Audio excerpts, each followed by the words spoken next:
একটি মেয়ের গর্ভের সন্তানের 3 মাস হওয়ার আগেই গর্ভের বাচ্চা নষ্ট করে ফেলে, তাহলে কি সে গুনাহগার হবে? হলো মাঝে মাঝে সালাতে সূরা ফাতিহা পাঠ করার পর প্রথম ও দ্বিতীয় উভয় রাকাতেই একই সূরা পাঠ করে ফেলি, পরে বুঝতে পারি যে একই সূরা পাঠ করেছে, মত অবস্থা করণীয় কি? স্বামী মারা গেছেন, ব্যাংকে ওনার রেখে যাওয়ার টাকা দিয়ে আমি হজ করতে চাচ্ছি, ছেলের দাবি সে বিদেশ যাবে, এমন অবস্থায় করণীয় কি? হলো মাঝে মাঝে সালাতে সূরা ফাতিহা পাঠ করার পর প্রথম ও দ্বিতীয় উভয় রাকাতেই একই সূরা পাঠ করে ফেলি, পরে বুঝতে পারি যে একই সূরা পাঠ করেছে, এমন অবস্থায় করণীয় কি?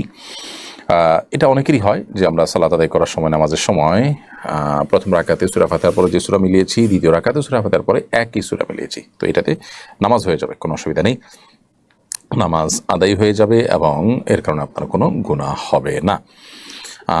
কারণ হলো সূরা একই সূরা আদায় করা এটা কোনো ওয়াজিব তরক হওয়ার মতো বিষয় নয়, তবে এটা অবশ্যই ইচ্ছাকৃতভাবে করা অনুত্তম, কারণ নবী করিম সাল্লাল্লাহু আলাইহি ওয়াসাল্লাম এটি করতেন না। তিনি প্রথম রাকাতে যে সূরা বা কেরাত পাঠ করতেন, দ্বিতীয় রাকাতে তার চাইতে ছোট এবং ক্ষুদ্র সূরা পাঠ করতেন, অর্থাৎ ভিন্ন সূরা পাঠ করতেন, এটাই তার সুন্নাহ। বিধায় এটা ইচ্ছাকৃত করা অনুচিত হবে, করলে অনুত্তম হবে, সুন্নাহর খেলাফ হবে, আর ভুলে হয়ে গেলে নামাজ হয়ে যাবে, কোনো অসুবিধা নেই। স্বামী মারা গেছেন, ব্যাংকে ওনার রেখে যাওয়ার টাকা দিয়ে আমি হজ করতে চাচ্ছি, ছেলের দাবি সে বিদেশ যাবে, এমন অবস্থায় করণীয় কি?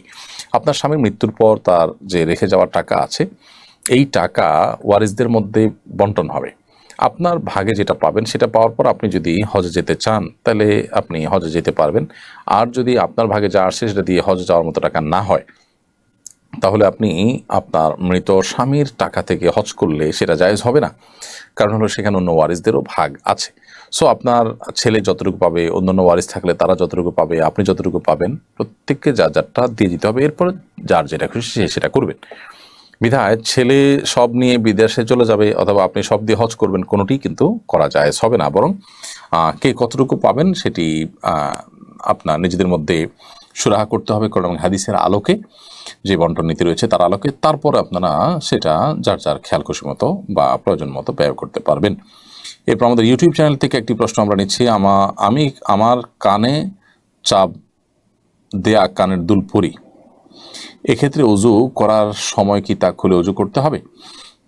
চাপ দেয়া কানের দুল পরেন আপনি, হয়তো সম্ভবত টিপ কানের দুল পরার কথা বলেছেন। তো এখানে অজু করার সময় আপনার হালকা একটু নাড়া দেওয়ার মতো ব্যবস্থা থাকলে একটু নাড়া দিবেন, বাস, নিশ্চয়ই একটু নড়ার মতো ব্যবস্থা থাকবে, তাতে একটু নাড়া দিবেন, তাতেই চলবে ইনশাআল্লাহ। খুলেই প্রত্যেকবার আপনাকে অজু করতে হবে এটা জরুরি না। আর যদি এত টাইট থাকে যে আসলে সেটা কোনোভাবে মুভ হয় না, ফিক্স হয়ে থাকে, তাহলে সেক্ষেত্রে আপনার এ ধরনের গহনা খুলে তারপরে অজু করতে হবে। বিশেষ করে আপনার কানের ছিদ্র বা গহনার নিচের অংশে পানি পড়ছে না, এরকম যদি হয় তাহলে সেক্ষেত্রে আপনি খুলে নেবেন। সচরাচর এরকম হয় না, বিধায় একটু নাড়া দিলেই চলবে। এরপর প্রশ্ন হলো, কৃত্রিম বুদ্ধিমত্তা আমাদের প্রাত্যহিক জীবনের অংশে পরিণত হয়েছে, মানুষ হিসাব কিতাব, কোডিং পদ্ধতি রচনার মতো জটিল কাজও কৃত্রিম বুদ্ধিমত্তার সাহায্যে করছে। আমার জিজ্ঞাসা হলো, কৃত্রিম বুদ্ধিমত্তার সাহায্যে কোনো মাসআলা জেনে সে মোতাবেক আমল করা যাবে কিনা?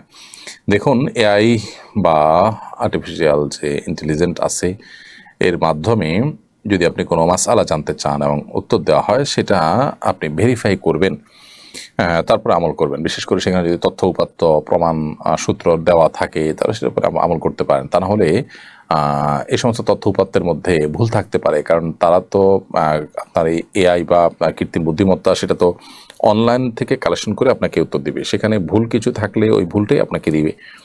ভালো মন্দ সঠিক বেঠিক দুইটাই থাকতে পারে। এজন্য শরীয়তের মতো গুরুত্বপূর্ণ বিষয়, মাসালা মতো গুরুত্বপূর্ণ বিষয় সেখান থেকে নিচ্ছেন, সে যেখান থেকে কালেক্ট করে দিচ্ছে সেটা সঠিক কিনা এটা ভেরিফাই করা দরকার। অথবা সেখানে যে তথ্যপত্র পাচ্ছেন সেটা আপনার যদি থাকে, তথ্যসূত্র সহকারে উল্লেখ থাকে যেটার উপর আস্থা রাখা যায়, তাহলে সেটা আপনি করতে পারেন।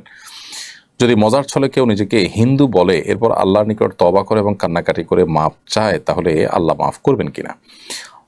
মজার ছলে কেউ নিজেকে হিন্দু বললে সেটা অবশ্যই জঘন্য অপরাধ। নিজেকে মুশরিক এটা দুষ্টুমি করে বলাটাও অপরাধ। তারপরও যদি কেউ এটি করার পর নিজের ভুল বুঝতে পারেন এবং তওবা করে মাপ চান, অবশ্যই আল্লাহ তাআলা ক্ষমা করবেন, আল্লাহ তাআলা ক্ষমাশীল। বিধায় ব্যাপারটি এরকম না যে আল্লাহ তাআলা তাদেরকে ক্ষমা করবেন না। হিন্দু নারী দিয়ে বাসার কাজ করানো যাবে কিনা? অন্য ধর্মাবলম্বী হিন্দু বা খ্রিস্টান এরকম কাউকে দিয়ে বাসায় আপনি কাজ করাতে পারেন, সমস্যা নেই।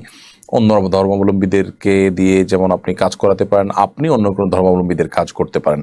এ বিষয়ে ইসলাম আমাদেরকে কোনো বিধিনিষেধ আরোপ করেনি, অর্থাৎ অন্য ধর্মাবলম্বীদের সাথে আমাদের স্বাভাবিক জীবন আচার যেটা লেনদেন, কায় কারবার, এগুলো করতে ইসলাম নিষেধ করেনি। তবে হ্যাঁ, আপনি সেখানে কোনো অন্যায় কাজ যেন না করেন বা সে যেন কোনো আপনার এমন কোনো কাজ না করে যেটা আপনার উপরে কোনো হারাম বিষয় বর্তায়, সেটি আপনাকে লক্ষ্য রাখতে হবে। তবে এমনিতে সাধারণ কাজ কাম তার মাধ্যমে করেন, সেটি নিষিদ্ধ কোনো বিষয় নয়।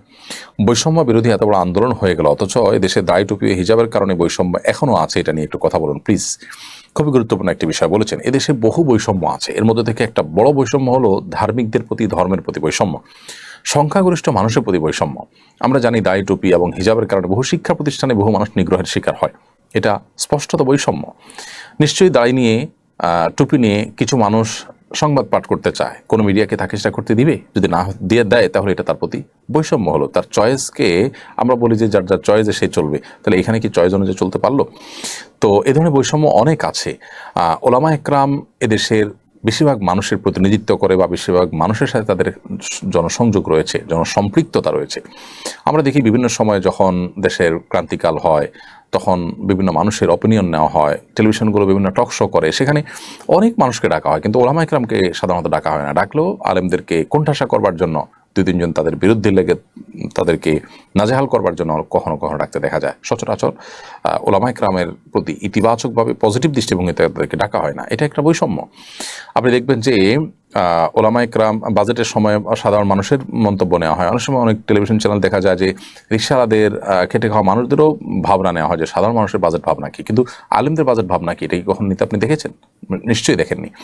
আমাদের দেশে যখনই অন্তর্বর্তীকালীন সরকার গঠন হয়, এবার ব্যতিক্রম একজন আলেমকে নেওয়া হয়েছে, তাও একজন নেওয়া হলো, তাও শুধুমাত্র ধর্মের জন্য দায়িত্ব দেওয়া হয়েছে। কারণ আলেমদের মধ্যে বহু দায়িত্বশীল, বহু যোগ্য মানুষ আছেন, কিন্তু আলেমদেরকে কখনো দেশের এ জাতীয় বিষয়ে স্মরণ করা হয় না। এটা স্পষ্টত অবিচার এবং বৈষম্য। বৈষম্যগুলো মানুষকে দিন দিন দিন দিন শক্ট করে এবং বিক্ষুব্ধ করে, একটা পর্যায়ে সেটা ব্রাস্ট হয়ে যায়। যেমন আমরা দেখলাম যে নানা বৈষম্য, কোটা বৈষম্য ইত্যাদির কারণে একটা পর্যায়ে কিন্তু ব্রাস্ট হয়েছে। সো এরকম পরিস্থিতি যেন আর না হয়, সেজন্য ধর্মীয় কর্মকাণ্ডের ব্যাপারে যে বৈষম্য বা ধর্মীয় যে সিম্বলগুলো আছে সেগুলোর প্রতি যে বৈষম্য, ধার্মিকদের প্রতি যে বৈষম্য, সেটি কাটাতে হবে। অনেক অফিস আদালতেও দাড়ি টুপির প্রতি এখনও আপনার বৈষম্য দৃষ্টিতে তাকানো হয়, ধার্মিকদের প্রতি বিমাতাসুলভ আচরণ করা হয়। তারা তো এদেশে উড়ে আসে নেই, বরং আলেমদের কথা আমি বলতে চাই যে আলেমরা এদেশে 3.25 লক্ষ মসজিদের 3.25 লক্ষ ইমাম খতিব, তারা এদেশে কয়েক কোটি মানুষকে তারা কিন্তু রিপ্রেজেন্ট করে এবং তাদের সাথে জনসম্পৃক্ততা আছে। আপনি দেখবেন দেশের ক্রান্তিকালে এমন অনেক মানুষ এসে মতামত দিতে থাকেন এবং তাদের চিন্তাধারাগুলো পুশ করেন, যাদের সাথে কোনো জনসম্পৃক্ততা নেই। কোন অধিকারে তারা এটা করেন আমার বুঝে আসে না। সো ধার্মিকদের প্রতি, ধর্মের প্রতি, ধর্মীয় সিম্বলের প্রতি, সংখ্যাগরিষ্ঠ মানুষের চিন্তাধারার প্রতি যে তাদের প্রতি যে বৈষম্য আমাদের সমাজে বিরাজমান আছে, চলমান বৈষম্য বিরোধী যে আন্দোলন চলছে, এখনও চলমান আছে বলতে পারি, সেই আন্দোলনে যেন এই বৈষম্যটিও দূরের ব্যাপারে আমরা সবাই সজাগ থাকি। কারণ অন্যান্য বৈষম্যের কথা মানুষ বললেও এই বৈষম্যের কথা সাধারণত কেউ বলে না। সুবর্ণ আপনি লিখেছেন, একটি মেয়ের গর্ভের সন্তানের 3 মাস হওয়ার আগেই গর্ভের বাচ্চা নষ্ট করে ফেলে, তাহলে কি সে গুনাহগার হবে?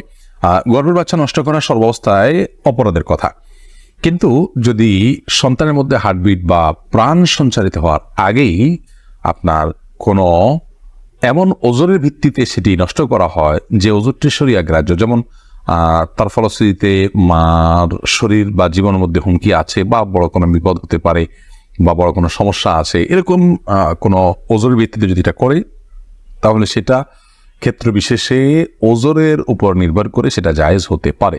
আর এমনিতে মনে চাইলো আর সন্তান নষ্ট করে ফেললো সামান্য ঠনক অজুহাতের ভিত্তিতে, এটি জায়েজ হবে না, এর ফলশ্রুতিতে মানুষ গুনাহগার হবে।